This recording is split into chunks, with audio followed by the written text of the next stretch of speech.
Hello student, welcome again. आप सभी का एक बार फिर से स्वागत है जीकेएम नर्सिंग कैरियर पॉइंट के इस यूट्यूब चैनल पर। और जैसे कि स्टूडेंट आप सभी को पता होगा कि अब लास्ट दिन बचे हुए हैं, लास्ट दिन के अंदर क्या चीज़ पढ़ी जाए और क्या चीज़ नहीं पढ़ी जाए, यही आपके मन के अंदर क्या चल रहा है, कन्फ्यूज़न चल रहा है। और वही कन्फ्यूज़न दूर करने के लिए मैं आप लोगों के सामने आया हूँ इस वीडियो के माध्यम से। तो जैसे कि स्टूडेंट आज अपन बात करेंगे कि सर ये कम दिन जो बचे हुए हैं, 7 से 8 दिन बचे हुए हैं, इन 7 से 8 दिन के अंदर कौन सी चीज़ें पढ़ें और कौन सी चीज़ें नहीं पढ़ें, और कौन सी चीज़ें हम पढ़ेंगे तो ज़्यादा हमारे लिए इंपॉर्टेंट रहने वाली है। तो सभी स्टूडेंट के लिए मैं इस वीडियो के माध्यम से समझाने वाला हूं कि आप कौन सी चीज़ें पढ़ें और कम टाइम के अंदर बेहतर चीज़ें और इनका बेहतर रिजल्ट रहने वाला है। तो आप जो भी स्टूडेंट नए हैं यूट्यूब चैनल पर, यूट्यूब चैनल को सब्सक्राइब कर लीजिएगा। और जो स्टूडेंट ऑलरेडी जिन्होंने सब्सक्राइब कर रखा वीडियो चैनल को, जो वीडियो को माध्यम से आप लाइक कर दीजिएगा और चैनल को सब्सक्राइब भी कर दिएगा जिन स्टूडेंट ने नहीं करा, और शेयर भी कर दिएगा। सबसे पहले आज अपन बात करें कि सर जो आप लास्ट टाइम बचे हुए हैं, 7 तारीख को आपका एग्जाम होने जा रहा है। कितनी तारीख को बेटा जी? 7 तारीख को आपका एग्जाम होने जा रहा है। कब होने जा रहा है? 7 जुलाई को आपका एग्जाम होने जा रहा है। कब? 7 जुलाई 2023 को। 2023 को जो एग्जाम होने जा रहा है ये कौन सा है, मैं आपको एक बार और क्लियर कर देता हूँ। ये जो एग्जाम है बेटा आपका कौन सा है? 2022 का। अभी 7 जुलाई 2023 को जो आपको 2022 का जो एग्जाम होने जा रहा है, इस एग्जाम के अंदर क्या चीजें आपके पास, अब जो आपके पास दिन बचे हैं वो कितने दिन बचे हैं? 7 to 8 डेज मान लेते हैं अपन। इस 7 to 8 डेज के अंदर किन किन चीज़ों को पढ़ें, कौन कौन सी चीज़ें माइंड से ब्रेक हो रही है, कौन कौन सी चीज़ों के बारे में अपन, कौन कौन सी चीज़ें ऐसी है जो आपके माइंड को डाइवर्ट करने की कोशिश कर रही है। तो सबसे पहले फर्स्ट अपन बात करेंगे सर इनके ऊपर क्या है, क्या चीज़ें रहने वाली। फर्स्ट चीज़ की अपन बात करेंगे क्या क्या चीज़ें। एक चीज़ का ध्यान रखें कि अब जो आप थ्योरी पढ़ रहे हैं, अब एक चीज़ का आप ध्यान रखें, थोड़ा सा थ्योरी के ऊपर आपको क्या लगा देना है, ब्रेक लगा देना है। क्या कर देना है बेटा? थ्योरी के ऊपर थोड़ा सा आपको ब्रेक लगा देना है, क्योंकि लास्ट टाइम पे आपने जो थ्योरी है वो जितने दिन से, साल भर से पढ़ रहे हैं, 1.5 साल से पढ़ रहे हैं, या 6 मंथ से पढ़ रहे हैं, या यदि मैं बात करूँ 8 मंथ से पढ़ रहे हैं, या 1 ईयर से पढ़ रहे हैं, ये तो आपने पढ़ रखी है थ्योरी, तो बहुत कुछ पढ़ ली है। लेकिन लास्ट टाइम पे आपको पता हो कि आपके एग्जाम के अंदर क्या चीज़ें आने वाली है, थ्योरी या एमसीक्यूज आने वाले हैं। तो आपका सवाल एक ही होगा कि सर एमसीक्यूज आने वाले हैं, मल्टीपल चॉइस क्वेश्चंस। अब इन मल्टीपल चॉइस क्वेश्चन के सर लास्ट टाइम पे क्या करें, थ्योरी के ऊपर थोड़ा सा आपको क्या लगा देना है, ब्रेक लगा देना है। पूरा नहीं, एकदम ब्रेक नहीं लगाना है, थोड़ा सा ब्रेक लगाना है, ठीक है। अब थोड़ा सा आप जब ब्रेक लगाएंगे तो इसके अलावा एक चीज़ नहीं निकल के, एक सर सेकंड चीज़ क्या करें, चलो थोड़ा तो हमने सर ब्रेक लगा दिया है थ्योरी के ऊपर, सेकंड चीज़ का क्या करें। तो सेकंड चीज़ आपको क्या करनी है कि जितने भी आपके पास में मल्टीपल चॉइस क्वेश्चंस हैं, या कोई सी बुक होगी आपके पास, यदि पीएनएसटी के लिए बुक रख रखी हो, कोचिंग के नोट्स रखे होंगे आपके पास में, या आपके खुद के हैंड रिटन नोट्स होंगे, है ना। इन हैंड रिटन नोट्स के अंदर आपने देखा हो कुछ एमसीक्यूज वगैरह लिख रखे होंगे या कुछ की पॉइंट होंगे आपके पास। इन एमसीक्यूज को, जो एमसीक्यूज है उनको आप पढ़ना स्टार्ट करें, और प्लस जो कुछ की पॉइंट्स हैं जो आपने हैंड रिटन के अंदर लिख रखे उन की पॉइंट को पढ़ना स्टार्ट करें। क्योंकि आपको भी पता है कि लास्ट टाइम पे 1 लाइनर क्वेश्चन जो होते हैं वही क्या होते हैं, एग्जाम के अंदर आ जाते हैं सामने, और उसी में आप क्या हो जाते हैं, कन्फ्यूजन हो जाते हैं। अब एग्जामिनर जो क्वेश्चन का, जो एग्जाम पेपर का जो लेवल रखेंगे वो तो देखो नॉर्मली होगा पेपर, तो कोई ज़्यादा हार्ड लेवल का पेपर नहीं होगा, आप घबराएं नहीं। सबसे फर्स्ट चीज़ तो अपने आप पर खुद आप भरोसा रखें, थोड़ा सा आप भरोसा रखेंगे तो शायद आप पीएनएसटी एग्जाम को निकाल देंगे अच्छी तरीके से। अब बात करें कि सर ये जो नोट्स वगैरह एमसीक्यूज वगैरह पढ़ना स्टार्ट करें। अब इन एमसीक्यूज के अंदर 3rd नंबर की एक चीज़, ये एमसीक्यूज तो बता दी, लेकिन कौन कौन से पढ़ें। आपके पास प्रीवियस ईयर के क्वेश्चन पेपर होंगे। कौन से बेटा? प्रीवियस ईयर के क्वेश्चन होंगे। इन प्रीवियस ईयर के क्वेश्चन आपको यदि नहीं मिल रहे तो आप क्या कर सकते हैं, जीकेएम का जो टेलीग्राम चैनल है, क्या बेटा?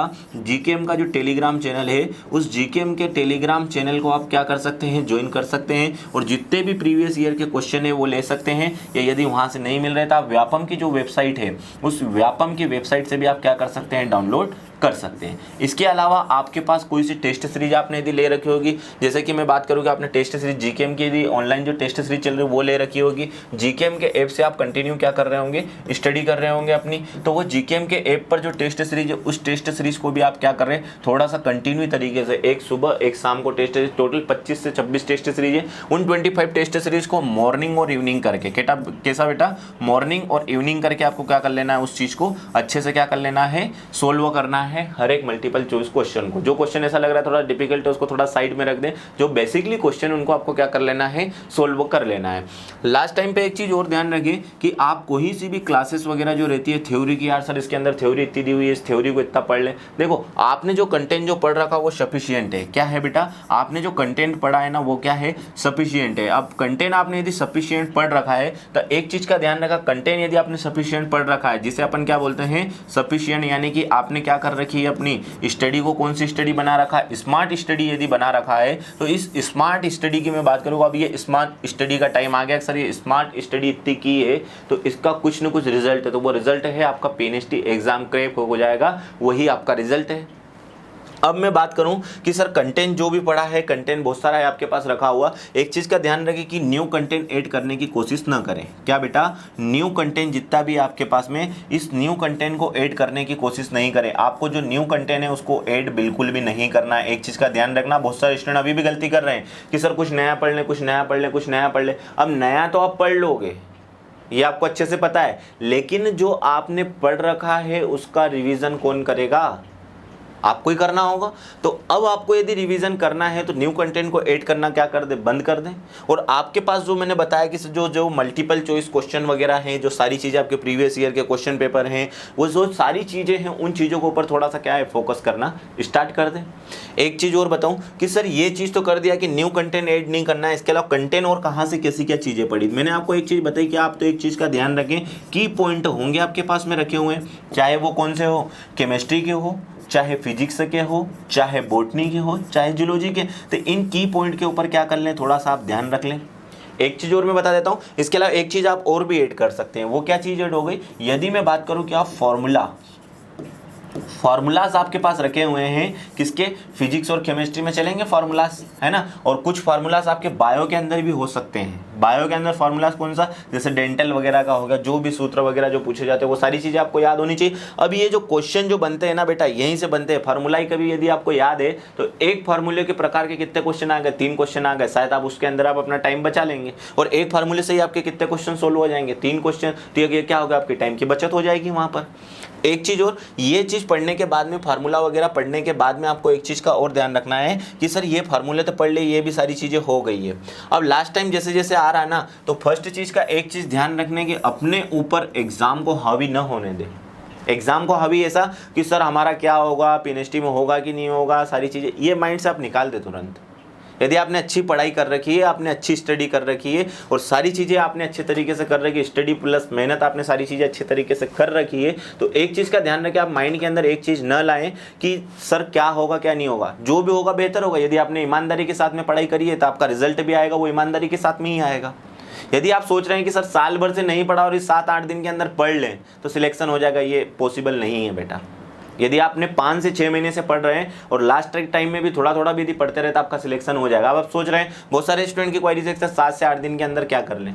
अब 7 से 8 दिन के अंदर उतना ही कर सकते हैं जितना आप पढ़ सकते हैं। अब ऐसा नहीं कि तुम 24 घंटे पूरे पढ़ लोगे, सोओगे कब भैया, समझ रहे हैं आप बात को। तो एक चीज़ का ध्यान रखना कि अब आपको 24 घंटे करने की जरूरत नहीं है, 10 से 12 घंटे यदि नॉर्मल स्टडी चल रही, वो नॉर्मल स्टडी का ध्यान रखें। एक चीज़ और, यदि अब आप ज़्यादा से ज़्यादा जगते हो तो मेन चीज़ क्या है कि आपको थकावट सी होगी, और थकावट होने के बाद में सीधी एक चीज़ की बारी आएगी, वो क्या होगी, आपकी तबीयत खराब।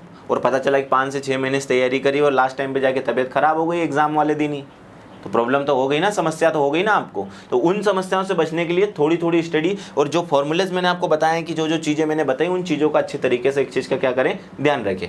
एक चीज़ और, एग्जाम के पहले आप किसी भी प्रकार की गलती ना करें। ऐसी चीज़ें जो कि आपके माइंड को क्या कर सकती है, डाइवर्ट कर सकती है। यदि मैं बात करूँ सर डाइवर्ट, वो कोई सी भी चीज़ हो सकती है माइंड डाइवर्ट करने के लिए, तो माइंड को आपको क्या करना है, डाइवर्ट नहीं करना है। यदि आपका फोकस, आपका जो टारगेट है वो एग्जाम के प्रति है कि सर पीएनएसटी एग्जाम के प्रति हमारा टारगेट, हमारा फोकस है पूरा, तो वहीं पर रखें आप। और कितने दिन रखना आपने टाइम, माइंड को जो सेट रखना, कितने दिन की बारी है, 7 से 8 दिन केवल। 7 से 8 दिन यदि आपने अपने माइंड को सेट रख रखा है तो पीएनएसटी एग्जाम क्लियर है आपका। यदि बाय द वे कोई थोड़ी बहुत चीज़ें इधर की आ रही है, थोड़ी बहुत इधर से आ रही है, आप अपना खुद का देखो, पड़ोसी का मत देखो आप, क्योंकि एग्जाम तो आप स्वयं ही देने जाएंगे, पड़ोसी थोड़ी आपके एग्जाम देने जाएगा। एक चीज़ और, आप ये मत सोचना कि एग्जाम हॉल के अंदर जाएंगे साइट वाले से पूछ लेंगे, क्योंकि साइट वाले क्वेश्चन अलग रहेंगे, अपने क्वेश्चन अलग रहेंगे, उनके ऑप्शन नंबर ए होगा, अपना शायद ऑप्शन वो डी होगा।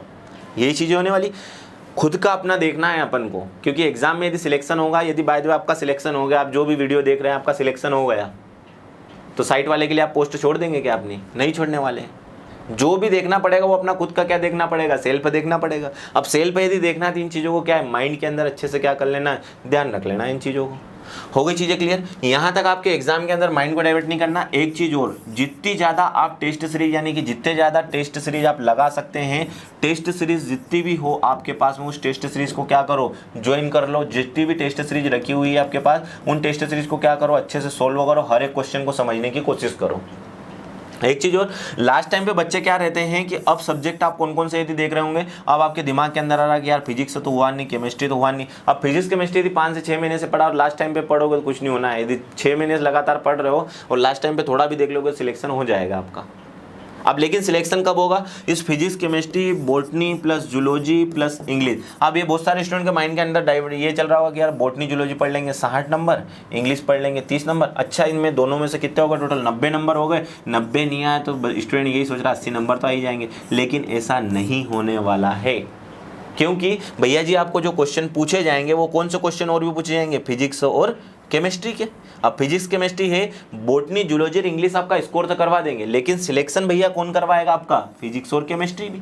और फिजिक्स और केमिस्ट्री के अंदर सिलेक्शन करवाएगा आपको कम से कम 12 से नंबर से लेकर 13 नंबर हर एक सब्जेक्ट के अंदर लाना है। फिजिक्स केमिस्ट्री के अंदर 12 से 13 नंबर का आप स्कोर करेंगे फिजिक्स और केमिस्ट्री के अंदर, तो आपका श्योर सिलेक्शन हो जाएगा। हो गई चीज़ें क्लियर। इन चीज़ों को आप बेसिकली ध्यान रखें, माइंड के अंदर इन चीज़ों को आप अच्छे से वो करके रखें, सेव करके रखें। और इस वीडियो को आप अच्छे से देखें, एक बार इस चीज़ को अच्छे से समझे, स्किप ना करें। यदि आपने वीडियो स्किप कर दिया, सीधी सी बात है, माइंड से आपकी बातें क्या हो चुकी है, स्किप हो चुकी है। क्लियर है आप सभी को। और आप मेहनत तक काफ़ी अच्छे तरीके से कर रहे हो, आपको घबराने की ज़रूरत नहीं है। यदि आप थोड़ा बहुत भी घबरा गए बेटा, तो मेन चीज़ यही है कि उसका रिजल्ट थोड़ी सी गलती की वजह से आपका क्या हो सकती है, प्रॉब्लम क्रिएट हो सकती है। हो गई चीज़ें क्लियर। सारी चीज़ें आपको अच्छे से समझ में आ रही होगी, जो बातें बताई अब काफ़ी अच्छे तरीके से आपको समझ में आई होगी। उम्मीद करता हूँ जो भी चीज़ें मैं आपको समझाते जा रहा हूँ वो सारी चीज़ें अच्छे से समझ में आती जा रही होगी। तो बने रहे जीकेएम के साथ में, हंसते रहें, मुस्कुराते रहें। और इस पीएनएसटी सिलेक्शन को यदि आपको फोड़ना है, तोड़ना है, जो भी करना है आपको, तो एक चीज़ का ध्यान रखना, माइंड डाइवर्ट मत होने देना। लास्ट टाइम पे 7 से 8 दिन आपके पास बचे हुए हैं, तो जुड़े रहें जीकेएम के साथ में, हंसते रहें, मुस्कुराते रहें। धन्यवाद।